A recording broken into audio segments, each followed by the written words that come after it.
Wasallam dia adalah manusia, la kal bashari, tapi ia tidak sama dengan manusia biasa. Kita manusia, kalau kita jalan punya bayangan tidak? Kita kalau berjalan kita punya bayangan. Tapi baginda Nabi sallallahu alaihi wasallam satu-satunya kekasih Allah yang tidak memiliki bayangan. Baginda Nabi kalau berjalan tidak akan pernah ditemukan bayangan baginda Nabi sallallahu alaihi wasallam.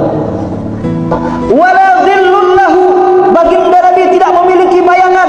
Bal kana nura, karena baginda Nabi itu adalah nur, maka yang tidak memiliki bayangan itu adalah nur.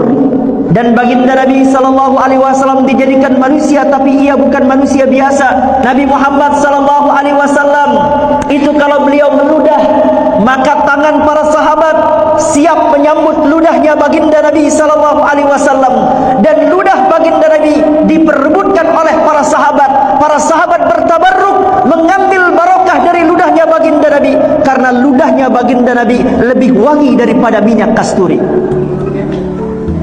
Sehingga baginda Nabi ketika meludah disambut ludahnya oleh para sahabat, lalu para sahabat membalurkan ludah baginda Nabi di tubuh mereka. Baginda Nabi kalau berwudu, air wuduknya baginda Nabi tidak ada yang menetes ke bumi. Air wuduknya baginda Nabi sudah ditampung oleh para sahabat, diperebutkan oleh para sahabat Nabi untuk mengambil keberkahan. Karena apapun yang tersentuh dengan diri baginda Nabi mustahil akan tersentuh oleh api neraka.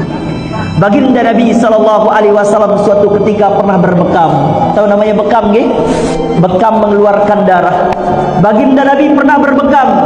Lalu ketika beliau sudah bekam keluarlah darah beliau, maka baginda Nabi memanggil seorang sahabat bernama Abdullah bin Zubair. Wahai Abdullah bin Zubair, kamu ke sini. Lalu kemudian baginda Nabi sampaikan, kamu bawa ini darah saya, amankan ia di tempat yang aman, bila perlu kamu kubur ia, kata Rasulullah. Maka kemudian selang beberapa waktu Abdullah bin Zubair melirik kiri kanan, gak ada orang, udah selesai. Maka baliklah ia kepada baginda Nabi. Lalu baginda Nabi bertanya kepada Abdullah bin Zubair, hei Abdullah bin Zubair, bagaimana dengan darahku, aman apa tidak? Abdullah bin Zubair menjawab, aman ya Rasulullah, beres ya Rasulullah. Beres gimana? Kamu sudah amankan di tempat yang aman? Sudah ya Rasulullah. Kamu jujur sekarang di mana kamu amankan darahku itu, sabda Rasulullah. Maka kemudian bingunglah Abdullah bin Zubair. Maka dengan malu-malu Abdullah bin Zubair mengatakan, aku minum darahmu itu ya Rasulullah. Maka baginda Nabi sallallahu alaihi wasallam mengangkat suaranya, siapa yang bersentuhan darahku dengan darahnya, maka mustahil ia akan disentuh api neraka.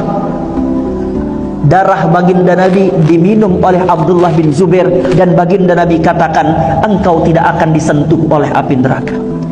Ketika terjadi perang Uhud, dalam perang Uhud itu termasuk perang yang sangat dahsyat. Itu perang di mana dimenangkan kaum muslimin, tapi akhirnya kemudian berbalik menjadi kalah. Pada saat itulah baginda Nabi dikepung oleh musuh-musuhnya. Lalu kemudian ada orang yang melempar baginda Nabi dengan panah, ada yang melempar Nabi dengan tombak, ada yang melempar Nabi dengan rantai dari besi. Maka baginda Nabi terkena oleh senjata di bagian pipinya, sehingga baginda Nabi patahlah gigi serinya baginda Nabi sallallahu alaihi wasallam. Tugel gigi baginda Nabi. Lalu kemudian menancaplah duri-duri dari rantai yang dilemparkan ke wajah baginda Nabi. Maka melihat kejadian itu dicabutlah oleh seorang sahabat, Ubaidah bin Jarrah, mencabut rantai itu, dicabut. Lalu kemudian senjata-senjata yang menempel di wajah Nabi dicabut. Maka ketika dicabut keluarlah darah dari wajah baginda Nabi, keluar darah dari gigi baginda Nabi. Maka muncullah seorang sahabat bernama Malik ibn Sinan. Sahabat yang bernama Malik ibn Sinan melihat darah baginda Nabi, maka Malik bin Sinan langsung mencium dan meminum seluruh darah baginda Nabi sallallahu alaihi wasallam. Diminumlah darah yang mengucur dari wajah Nabi oleh seorang sahabat bernama Malik ibn Sinan. Lalu baginda Nabi katakan kepada para sahabat, man sarrahu an yanzura ila man khalata damuhu dami falyanzur ila Malik ibn Sinan. Siapa yang ingin melihat orang yang telah bercampur darahnya dengan darahku, maka lihatlah Malik ibn Sinan. Kenapa Malik bin Sinan meminum darah baginda Nabi?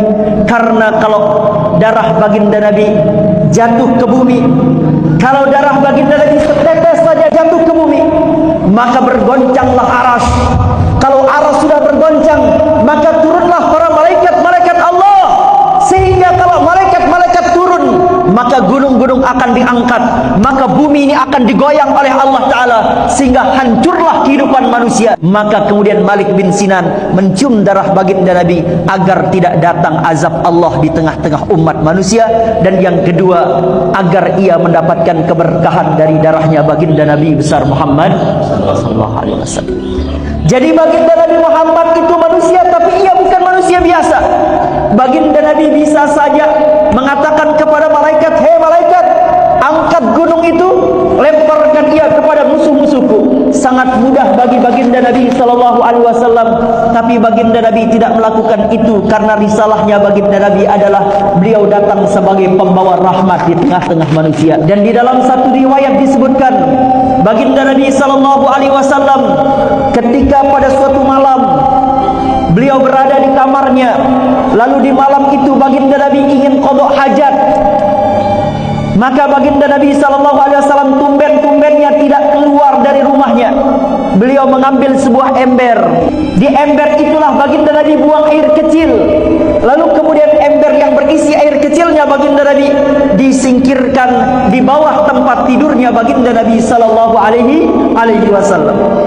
Lalu kemudian ketika baginda Nabi keluar rumah, baginda Nabi kemudian balik ke rumahnya. Baginda Nabi mencari ember itu karena baginda Nabi juga akan buang air kecil di ember tersebut. Maka ketika baginda Nabi mencari ember itu, ternyata ember dan isinya tidak ada di tempatnya. Maka baginda Nabi SAW mencari kemana ember dan isinya, yaitu kencingnya baginda Nabi SAW. Maka baginda Nabi mengumpulkan seisi rumah. Kebetulan ada seorang pembantu baginda Nabi yang berasal dari negeri Habasyah. Orangnya berkulit hitam. Pembantunya itu bernama Barakah, yang dikenal dengan nama Ummu Yusuf, di mana ia menjadi pembantu di rumah baginda Nabi. Lalu kemudian ditanyakan semua orang oleh baginda Nabi, "Kemana air kencingku yang ada di baskom itu?" sabda baginda Nabi. Maka menjawablah Barakah, yaitu Ummu Yusuf, pembantu baginda Nabi, "Ya Rasulullah, akulah yang telah meminum air kencingmu itu ya Rasulullah." Maka apa jawaban baginda Nabi sallallahu alaihi wasallam?